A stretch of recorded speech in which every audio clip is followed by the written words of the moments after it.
Hi everyone, welcome back to My Space podcast by Maham. So for our second episode, हमारे पास एक बहुत ही cool इंसान है. Like I think every Martinian would agree with me.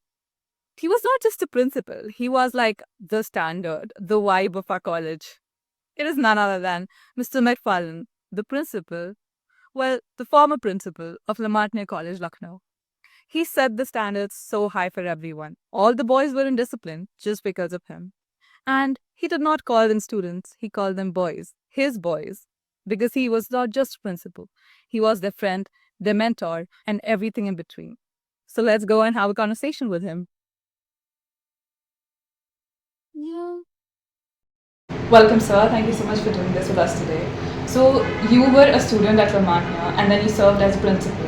How was your experience in both the realms of that? Okay. I enjoyed being a student at Lamartine. In fact, there is no other school that I went to. I had the unique distinction of also studying first at Lamartine Girls College, which was a practice in those days because boys were admitted and studied there till class 4. I was able to study till class 2, and then the facilities for further study were available at the boys' college as well.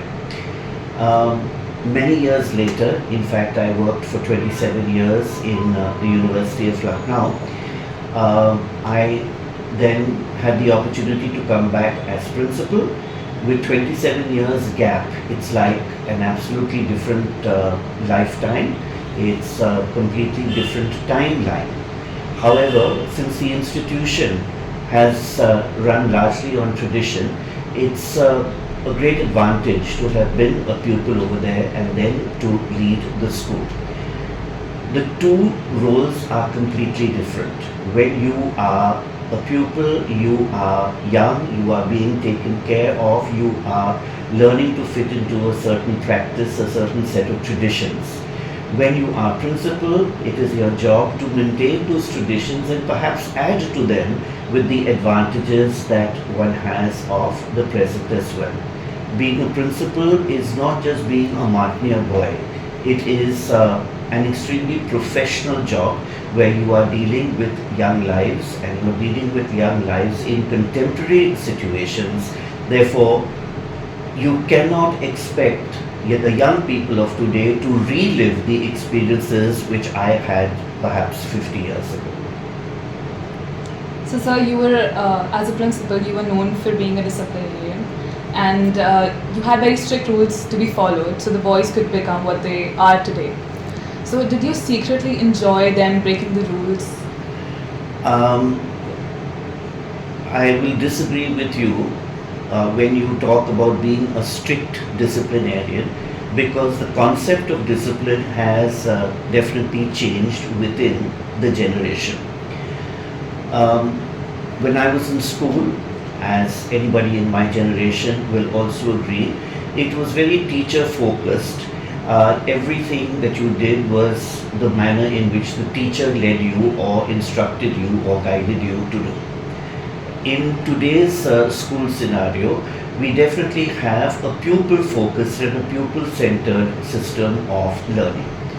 In this case, to apply rules of discipline that applied to us when we were young would be, it would be absolutely out of place, in as much as it's a far more democratic system, it's a far more reformative system, it's a far more gentle system than what it was before. So the term strict disciplinarian perhaps may not be very suitable.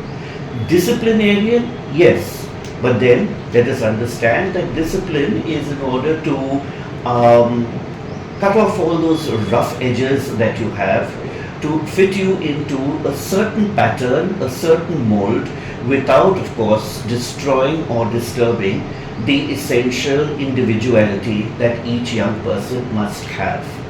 When I was in school, individuality might in fact have been frowned upon because everybody was expected to be the same. Today, we want a child to be the best version of himself, and discipline fits into that context. So as you said about like how individuality is very focused now. So and you being the principal, a lot of students do say that you were the guiding light for them that created them and made them who they are today. So what? Well, that's part of my job. In fact, that is my role. Any institution is known by its leader, and the leader always casts a very long shadow and should cast a very long shadow over the institution. I am particularly lucky because I was in a job and in a role where young people are looking up to heroes or looking up to idols or looking up to people whom they can follow. They are not terribly critical. And so, when you lead just your own normal life in your own normal self, young people will be able to recognize that, adapt to that, take what is best of that, I hope, and apply it to their own lives as well. No child should be a clone of whoever is their guide. However, to have a good role model is definitely a great advantage. And I do hope that I was able to fulfill that to some extent in the job that I did. So sir, you were like, I could say one of the most popular and loved principals of all time that La Martiniere experienced since I came into existence, I would say. And everyone just talks about you and they love you, even the parents. How did you create that balance between the student's perspective and the parents' perspective and made all of them respect you and love you the way they do? It was definitely not a conscious process. It never can be, because if you try to make a good impression, be sure you are going to fail.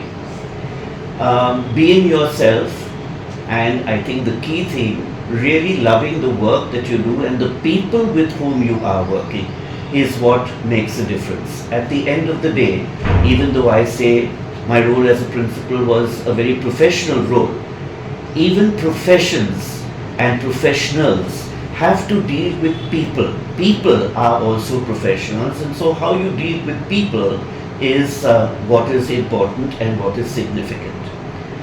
I also would give a lot of credit to young people for their perception. Not just young people of today, but young people at all times. A young person may not have the thoughts or the vocabulary to put an idea into words or to be able to generalize a certain thought. But a young person definitely knows what is injustice and how to feel injustice. A young person knows how to feel affection or how to feel that you are cared for. Think back to each of our own schooling. We might have forgotten the laws that we were forced to learn by heart. We might have forgotten many of the topics that we spent hours over and immediately forgot after an examination. But we have never forgotten the way in which we were loved, cared for, treated, or even mistreated by individuals, by people. And that's what makes a relationship. And I think in my job, I was lucky to be able to establish that kind of practice with both the students as well as the staff whom I had the privilege to lead. You were a great leader, as everyone knows. So do you think that it was your leadership that changed the system, or it was also the students' effort combined with yours that shaped the system, that it became a legacy? La Martiniere is a legacy now. La Martiniere was a legacy even before I joined the school. I joined the school much before it was even 165 years old. I was in the school when it celebrated 175 years, but that was during COVID, rather sadly. Therefore, no one individual creates a legacy. But what one individual can do is to mess up a legacy. And it takes years for that legacy to limp back and it will limp back always with a limp. So the leadership which I provided cannot be assessed as being the sole reason for La Martiniere enjoying the reputation that it has today.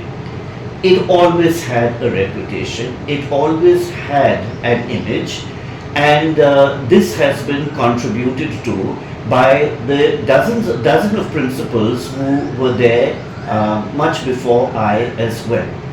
I am sure, and I say this without too much humility, that I must have put my own special brand of magic into leading a school at that particular time. And further, you cannot compartmentalize and say that the students are separate and the staff is separate and the leadership is separate, okay? I think we all go together, we all get together, we find our own bearings and add to the quality of an institution in that way. So you created this environment and this legacy, you can say, in La Martiniere that is still being carried out even after your retirement. Once again, it was not something that I created. It was created 181 years ago by a man who had vision, the founder of the institution called Claude Martin. It has been to the great advantage of the institution that the institution has always chosen the correct person for the times. They've not always been good, and perhaps there will be mistakes in the future as well. I think I went through a very lucky tenure. Lucky because it was adapted to the requirements of the times. Lucky because the transition of being able to include all kinds of people, to encourage inclusive education, to have consultative leadership was something which was possible and which was popular and is popular in all walks of life today. So, being a principal, what was that one difficult thing or difficult situation that you were put in that took some time to get over or like to manage in like a role? Well, there is the general and there is the specific. I start with the specific, a one-off incident. And when I say one-off, I sincerely hope that it is one-off and that nobody would have to face that. The one-off incident was when one of our children, not one of the most well-known children for naughtiness or for academic ability, but one of our children chose La Martiniere College, his school and his home and his favorite place, as the place to end his life by dying by suicide. The effects of that haunt me till today. These things do happen. It happens more and more with young people. We keep reading about it in the newspapers as well. But that it happened on my watch is, I feel, a reflection of me personally not having put in place systems by which we could realize that there were young people who were crying for attention, who were in need of assistance, who were, I presume, seriously unwell, and it went unrecorded. I console myself by saying that in a crowd of 4,000 boys, you cannot tell that one particular student is going to have thoughts of this nature. But then I was assisted by more than 200 teachers, and together 200 of them and one of me, which makes 201, how is it that this child slipped by our attention and fell off the radar in this way?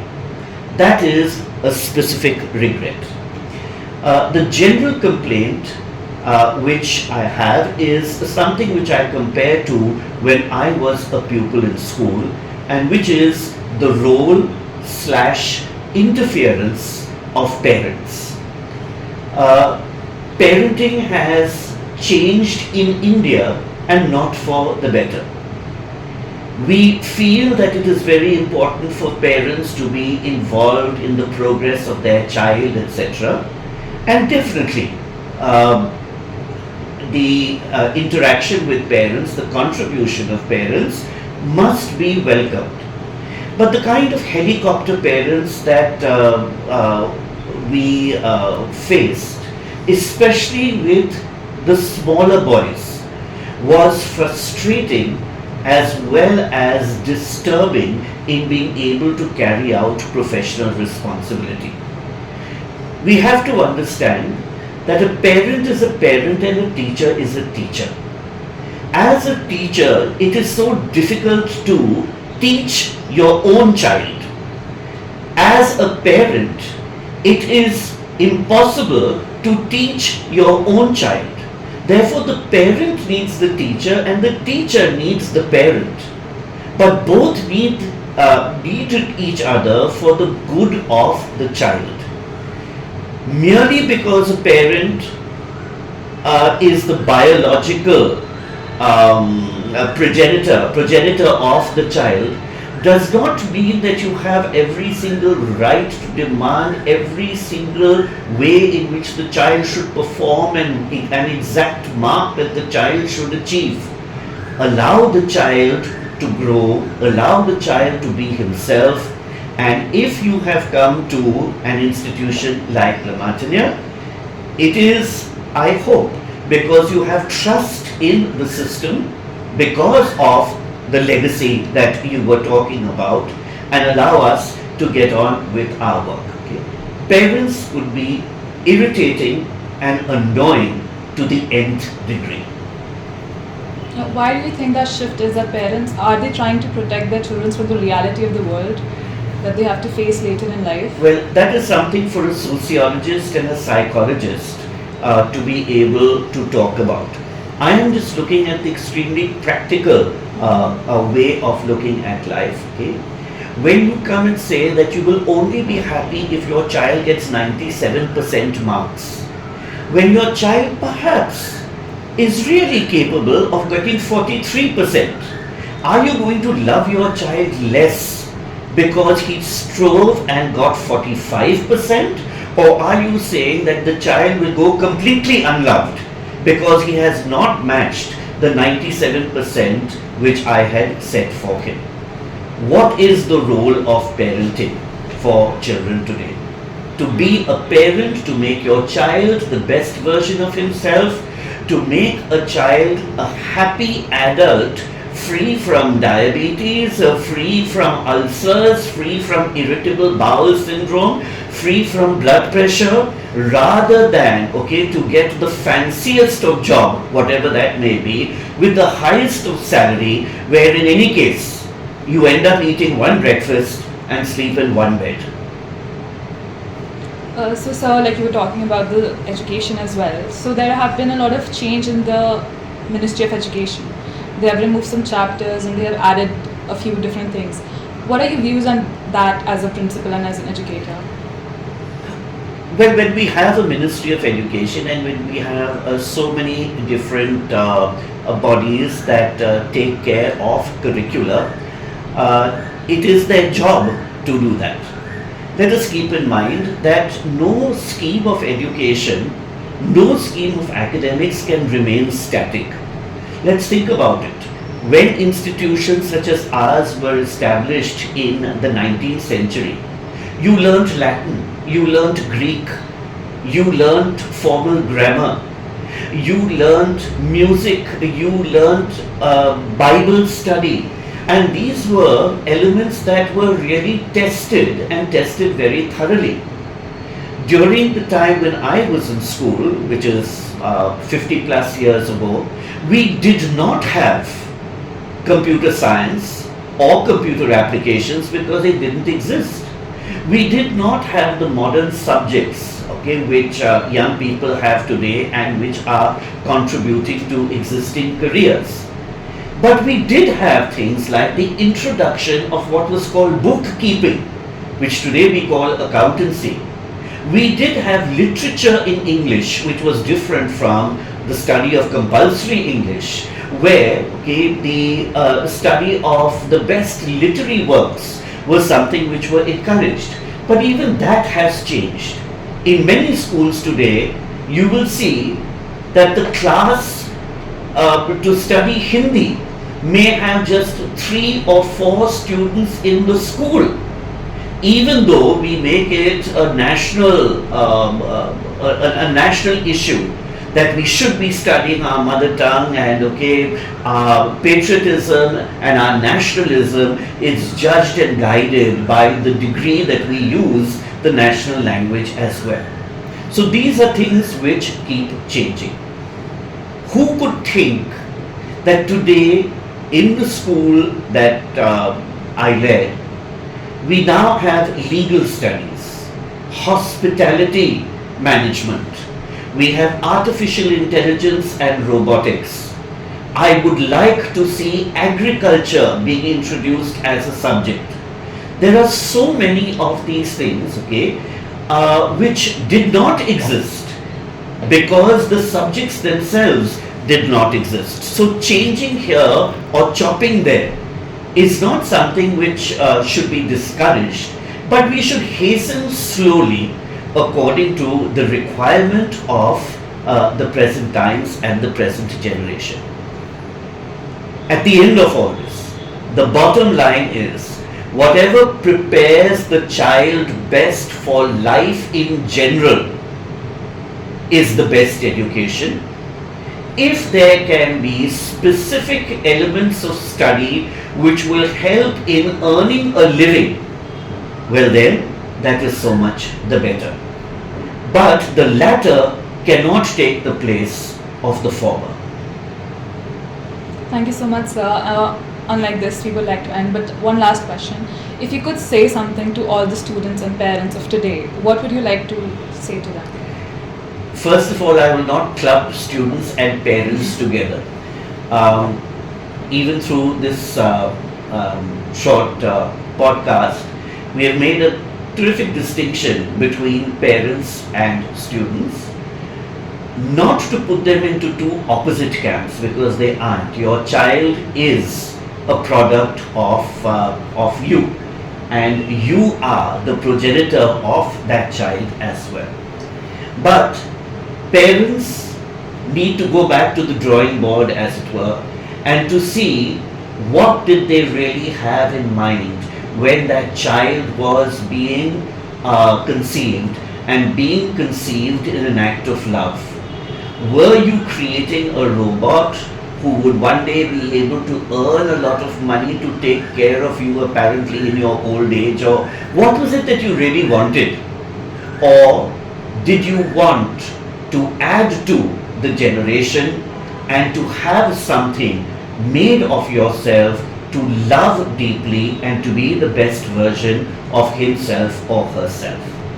Similarly, for young people, for the students of today, you must strive to be the best version of yourself. You must strive to follow your passion. Fortunately, for students who attend schools such as ours, earning a living is not really an issue, because you will be able to earn. What is important is to enjoy doing that, and the purpose of life is not to earn a living. What contributes to fulfilling your purpose in life is to be a good son, to be a good brother, to be a good father, to be a good uncle, to be a good grandson, to be a good colleague, to be a good sportsman. All these things is what make a young person into a mature, confident adult, and I wish that young people realize this and follow the patterns and systems of education in this context. Thank you so much, sir. Thank you. Well, that was a conversation to have. I had so much fun talking to him and understanding from his perspective, because being a student, you only think from the student's perspective. So if you liked this podcast and the conversation we had, don't forget to comment and give me recommendations of the guests. The link is in the description. Don't forget to type out and let me know who are the guests that you want to see on my podcast. Also, don't forget to subscribe, like, and share. See you in the next one.